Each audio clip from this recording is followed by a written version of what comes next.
오늘 이 시간 바벨론의 최후라는 제목으로 하나님의 말씀을 증거하겠습니다. 우리가 역사를 연구하다 보면 한 왕조의 몰락 과정을 보게 됩니다. 백제 의자왕 때 신라와 당나라 연합군이 백제를 침공합니다. 백제는 탄현과 백강에서의 전투에서 완전히 참패를 하고 맙니다. 백제의 운명은 풍전등화와 같습니다. 나라의 구분이 점점 더 기울어가고 있습니다. 계백장군은 백제를 구하기 위해 마지막 황산벌 전투를 벌이게 됩니다. 전투를 앞두고 패전을 염려해서 자신의 모든 과적들을 먼저 죽입니다. 죽음을 무릅쓰고 꺼져가는 등불을 다시 살려보려고 애쓰는 장수의 기계를 보게 됩니다. 전투는 참으로 치열했습니다.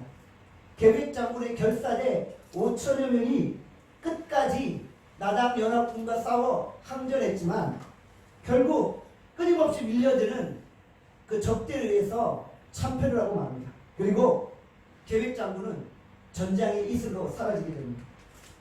백제는 당나라 소정방에게 함락을 내었고 의자왕은 자신을 돕던 삼천 궁녀와 함께 낙화암에 뛰어다니려 죽음을 맞이합니다.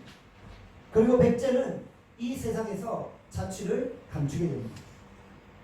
중국 천하에 패권을 놓고 한나라 유방과 초나라 항우가 한판 싸움을 벌입니다. 초평 항우는 유방에게 포위를 당합니다. 사면초가의 위기입니다. 산을 뽑을 만한 힘도 세상을 덮을 기계도 이제 다 쓸모가 없습니다. 이미 승부의 추는 기울었습니다. 천하의 항우도 이제 어찌할 도리가 없습니다. 이제 사랑하는 여인 우위를 어찌할 것인가. 항우는 사랑하는 여인 우위에게 한나라 유방에게 건너가서 목숨만을 구해라고 말합니다. 한때 유방이 우위를 마음에 연모했던 것을 알고 있기 때문입니다. 적에게 보내서라도 사랑하는 여인 우위를 살려보고자 하는 갸륵한 마음이 느껴집니다. 그러나 우리는 어찌 한 여인이 두 지아비를 섬기며 천하통일을 꿈꾸는 황제가 일개 계집의 안위를 마음에 두십니까? 라고 탄식하면서 칼로 자결하고 맙니다. 초평항우는 하늘이 나를 망하게 한 것이지 내가 싸움을 잘못한 것이 아니다라고 절규하면서 사랑하는 여인 우위를 따라 스스로 목숨을 끊었다는 거죠.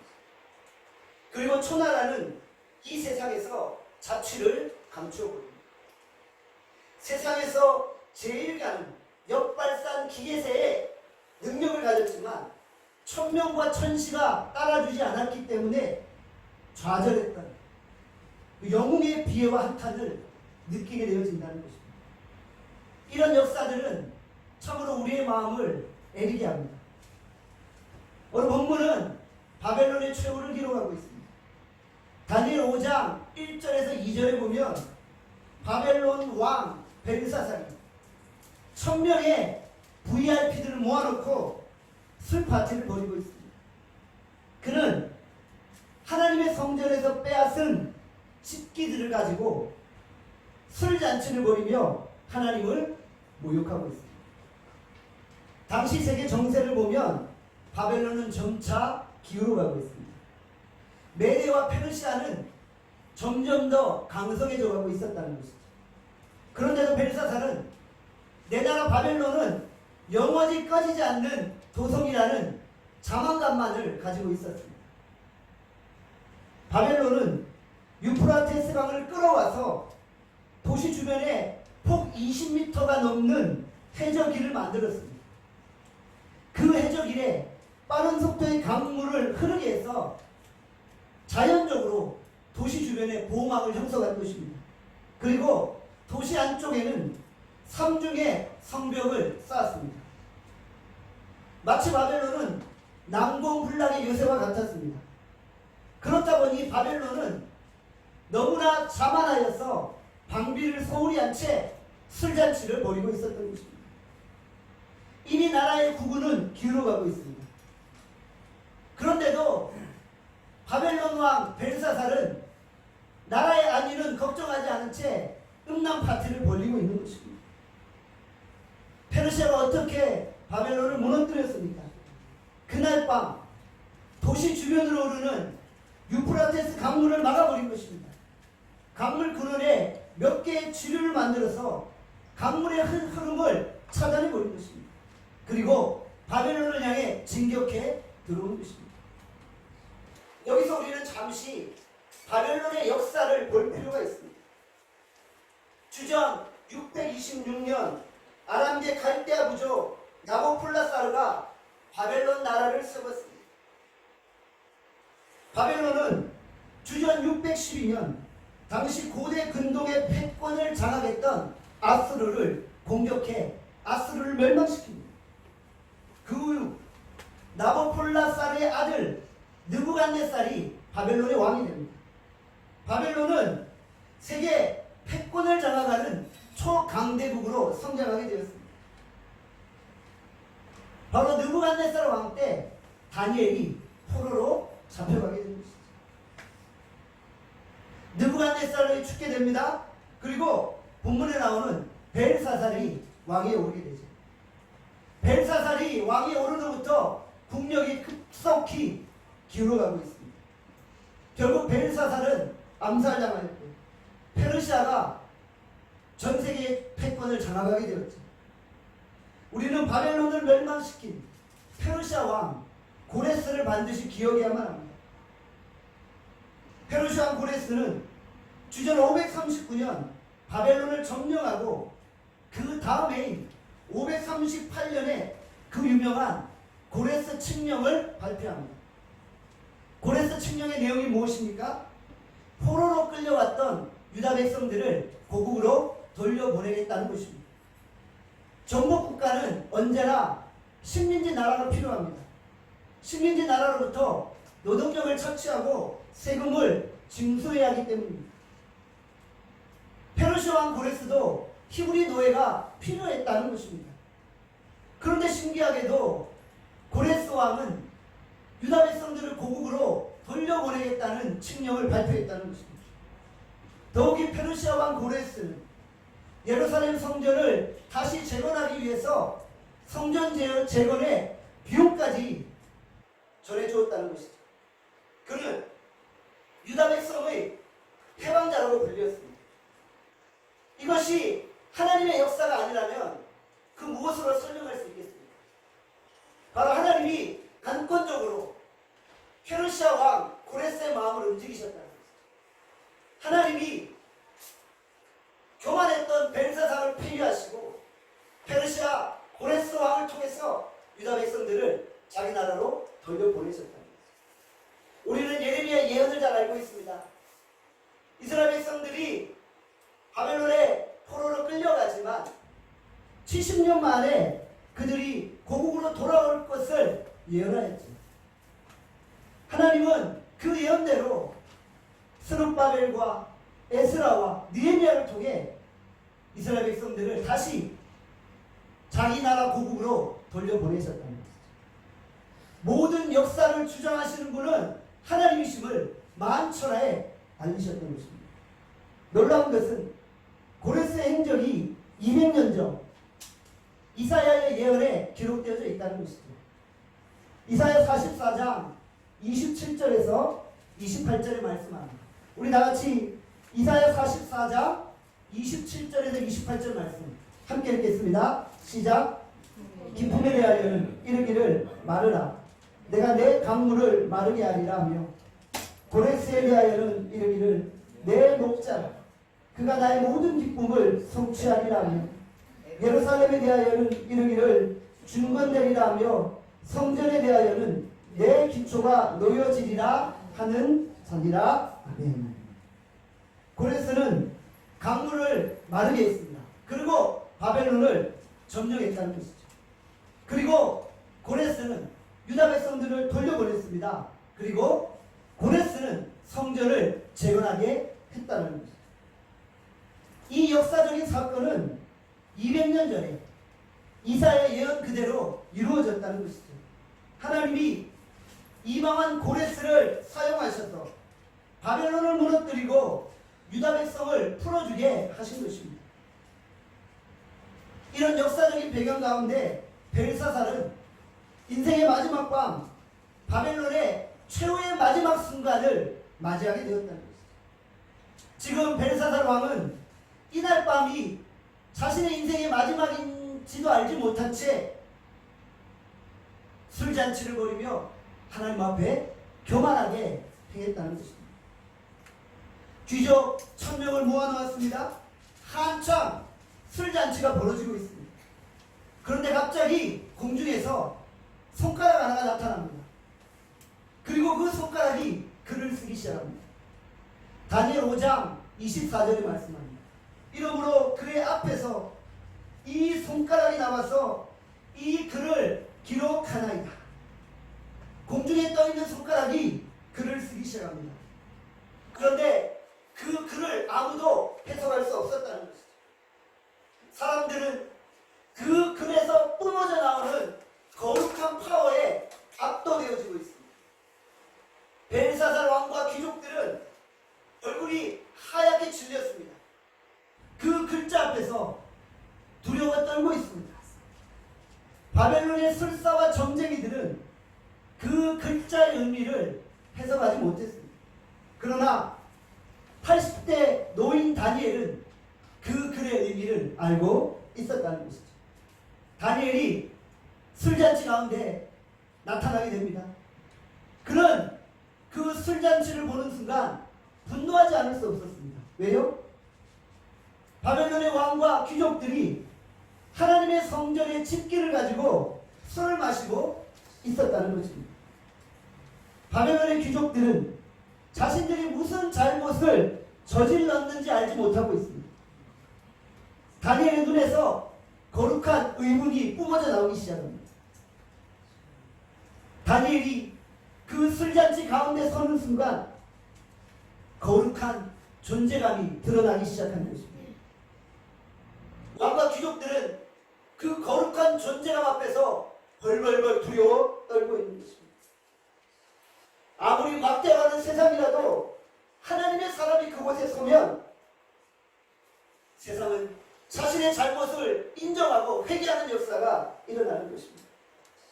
하나님의 사람이 서면 돈과 권력과 욕망으로 오염된 세상이 죄책감을 느끼고 자신의 죄악을 고백하는 것입니다.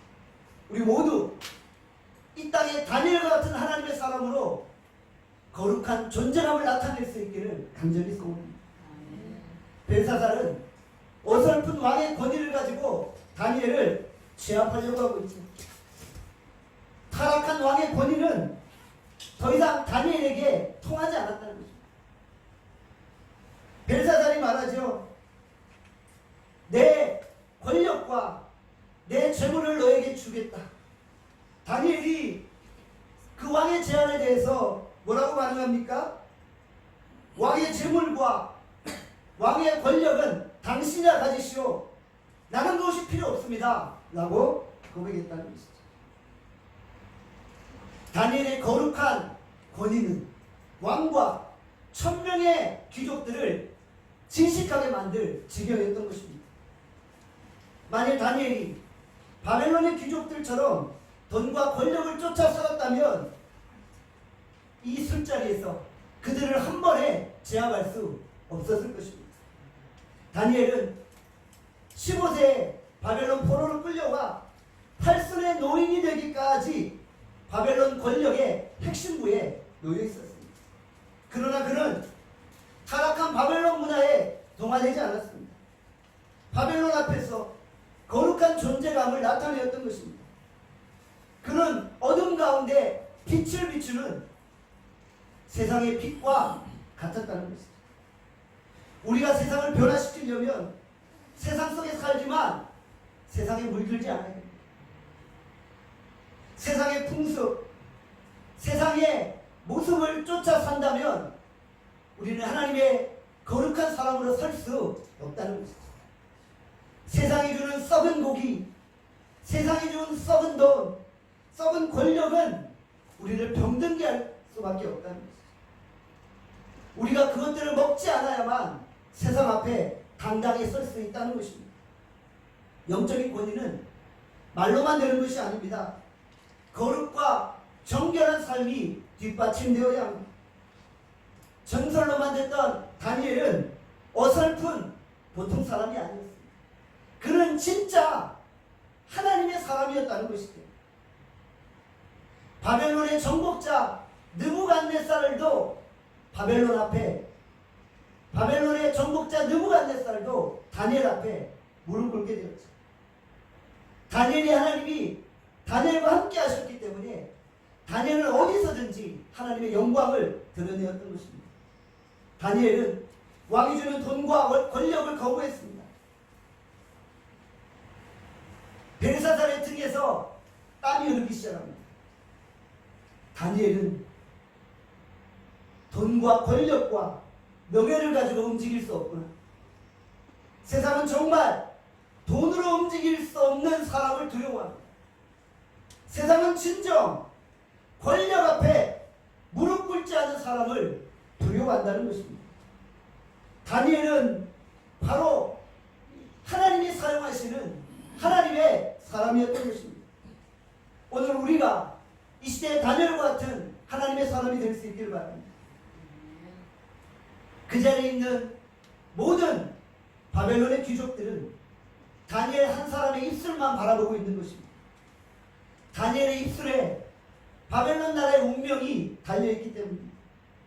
욕망에 취해 부정부패와 거짓을 일삼는 귀족들은 역사의 주도권을 질 수 없습니다. 바벨론의 역사를 주도하는 사람은 기도로 충만했던 80세 노인, 바로 다니엘이었던 것입니다. 매일 뉴스에 헤드라인을 장식하는 그 정치인들이 나라의 운명을 책임지는 것이 아닙니다.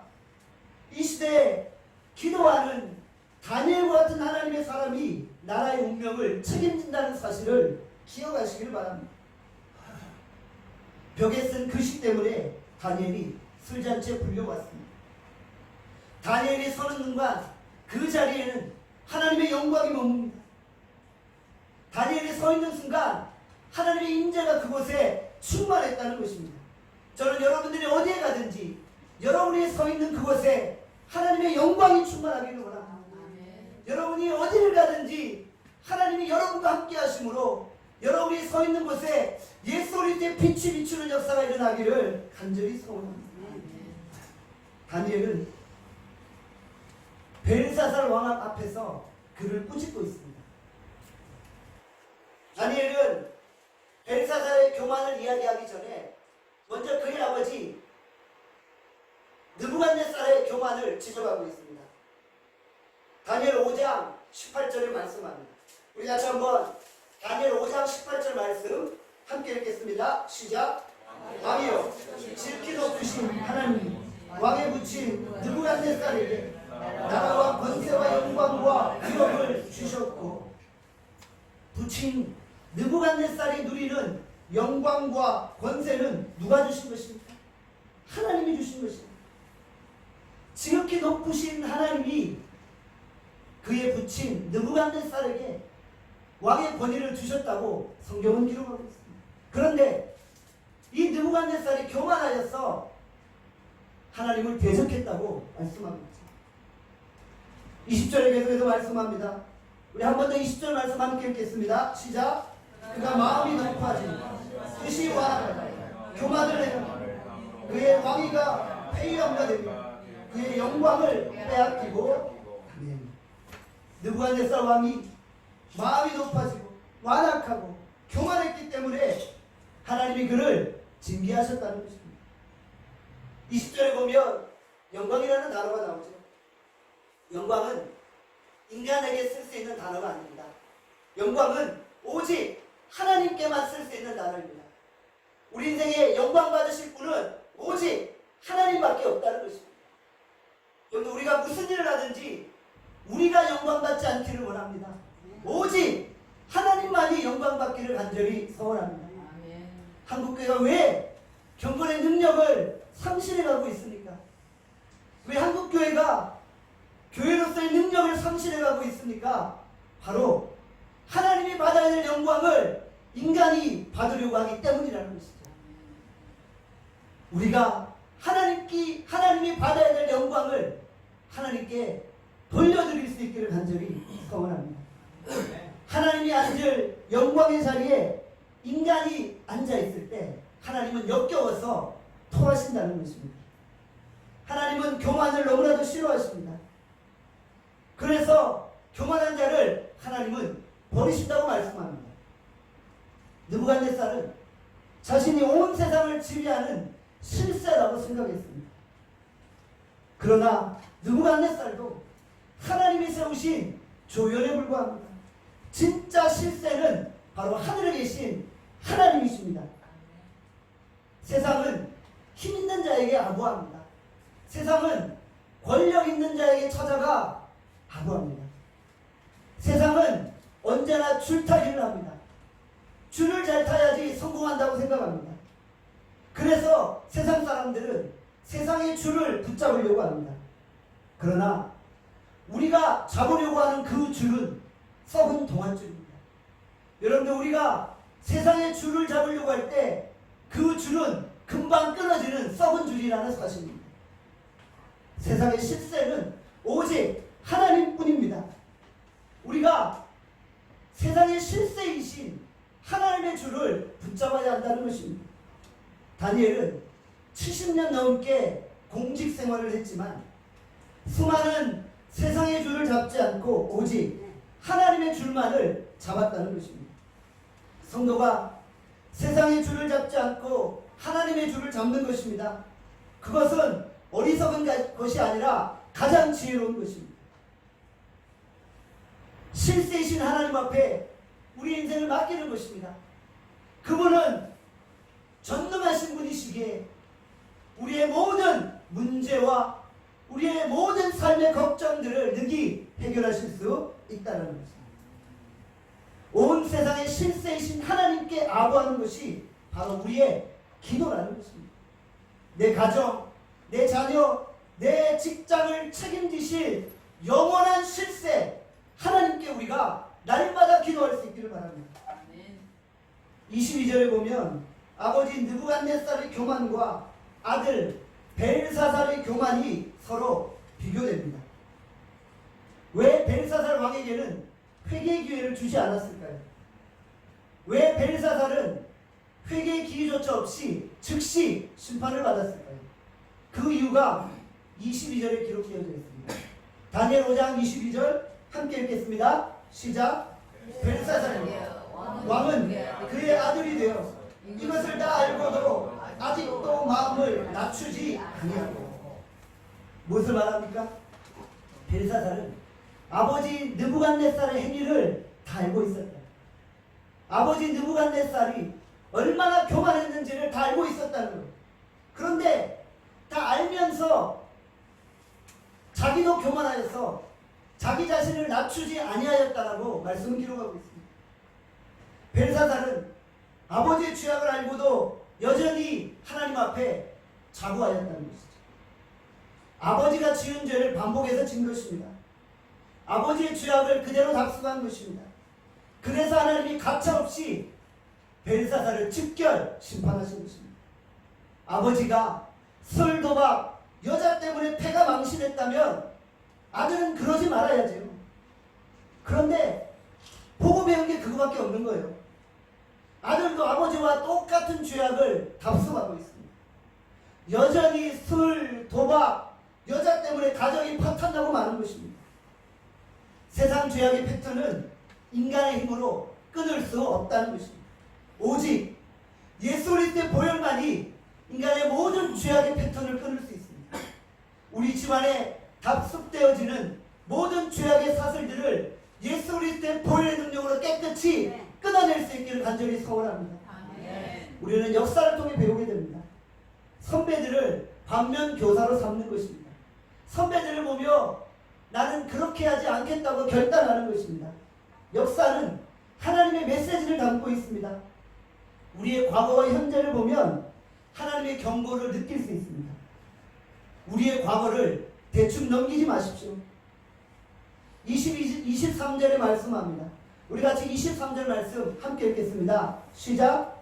도리어 자식을 하늘의 주제보다 높이 그의 성전 그릇을 왕 앞으로 가져다가 왕과 귀족들과 왕후들과 후궁들이 다 그것으로 술을 마시고 왕이 또 보지도 듣지도 알지도 못하는 금은 구리, 새와 나무, 돌로 만든 신상들을 찬양하고 도리어 왕의 호흡을 주장하시고 왕의 모든 길을 작정하시는 하나님께는 영광을 돌리지 아니한지라. 아멘. 벨사살은 너무나 무서운 죄를 지었습니다. 본문에 뭐라고 말씀합니까? 자신을 하늘의 주제보다 더 높이, 자기 자신을 하늘의 하나님보다 더 높였다는 것입니다. 그는 하나님 자리에 오르는 교만의 극치를 보이고 있는 것입니다.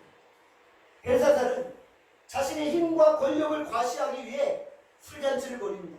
그리고 1000명의 귀족들과 후궁들과 왕비들을 모읍니다. 그리고 성전 기구들을 사용하여 술잔치를 벌이고 있었다는 것이죠. 그는 하나님의 영광을 욕보인 것입니다. 그는 하나님을 모욕한 것입니다. 왕의 호흡을 주장하시고 왕의 모든 길을 작정하시는 하나님을 대적하고 있는 것입니다. 자신이 하늘의 하나님보다 더 높다며 자신을 찬양하고 있는 것입니다.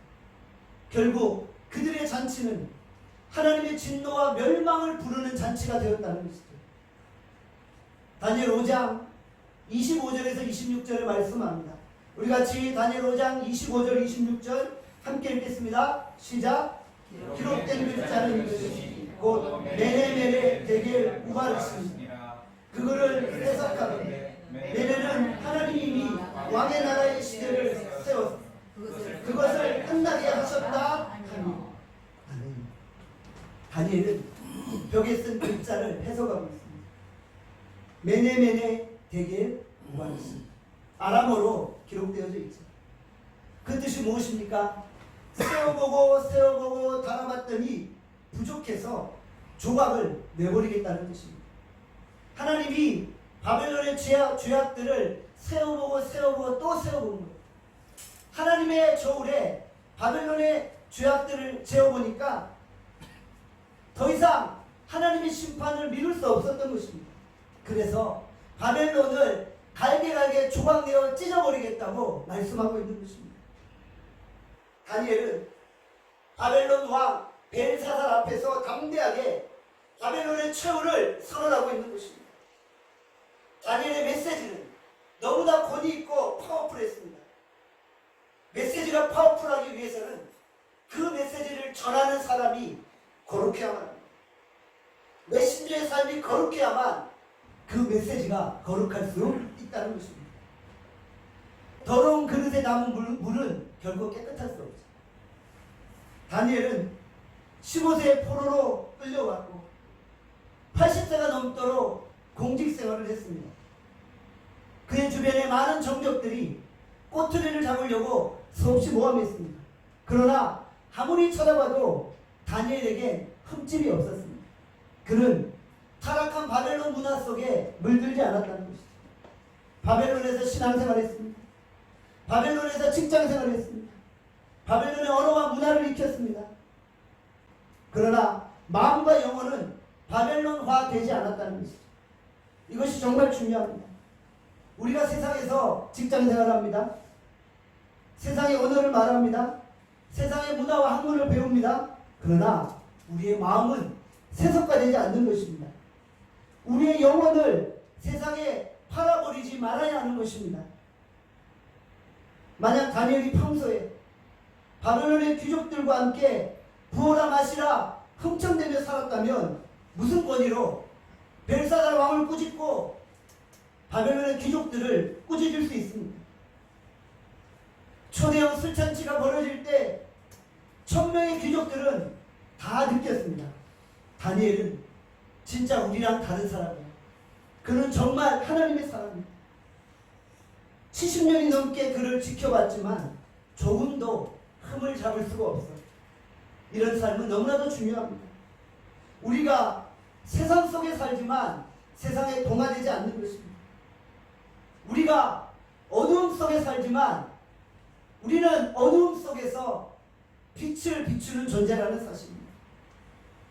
세상이 주는 썩은 고기를 뒤로 받아먹고 거짓과 불법을 일삼으면서 우리가 어떻게 세상을 제어할 수 있습니까? 영적인 권위는 말로만 되어지는 것이 아닙니다.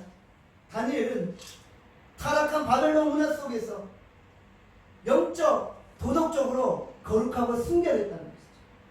그리고 바벨론 문화 속에서 하나님의 영광을 드러냈다는 것입니다.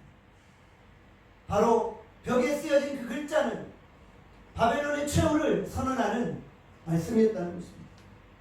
우리는 세상의 헤드라인 뉴스를 보면서 우리만의 영적 일기를 쓸 수 있어야 합니다.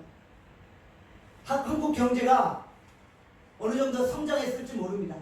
그러나 영적으로 도덕적으로 심히 타락해가고 있습니다.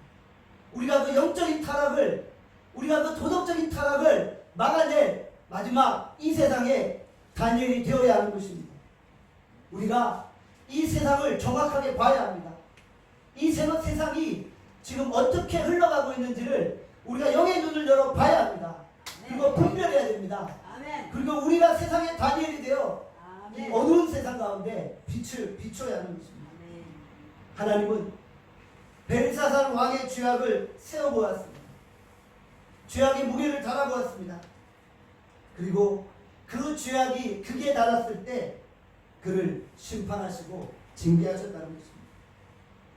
벨사살 왕이 하나님이 자신에게 주신 권력을 남용하여서 교만할 때 하나님은 그것을 빼앗아서 다른 사람에게 주었다는 것이죠. 하나님이 우리에게 권력과 돈과 지식을 주셨습니까? 우리가 그것을 하나님을 위해 사용하지 않을 때 하나님은 가차없이 우리의 것을 빼앗아 가신다는 것이죠. 촛대를 옮겨버리시는 것입니다. 하나님이 우리에게 축복을 주셨을 때 우리가 그 축복을 잘 관리할 수 있어야 하는 것입니다. 다니엘 5장 30절에 말씀합니다. 그날 밤에 갈대아왕 벨사살이 죽임을 당하였고 초대의 술잔치가 한참 벌어지고 있습니다. 그날 밤 벨사살이 죽임을 당하였다는 것이죠. 다니엘이 바벨론의 최후를 선언한 지 몇 시간 되지 않은 때입니다. 그날 밤 왕궁을 기습한 페르시아 군들이 벨사살을 죽였다는 것이죠. 벨사살은 천하를 호령하듯 교만했지만 결국 비참한 최후를 맞이합니다. 교만했던 바벨론은 하나님의 심판으로 한순간에 무너지고 말았습니다. 바벨론 대제국이 어떻게 이렇게 순식간에 무너질 수 있을까요? 노아의 홍수가 그러했고 세상의 마지막 심판도 그러할 것입니다. 하나님의 마지막 심판은 순식간에 도적과 같이 임하는 것입니다.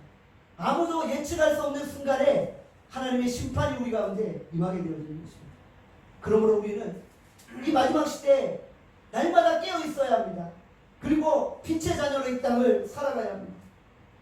이 어두운 세상에 빛을 비추는 다니엘과 같은 빛의 자녀들이 될 수 있기를 간절히 소원합니다. 아멘. 기도하겠습니다.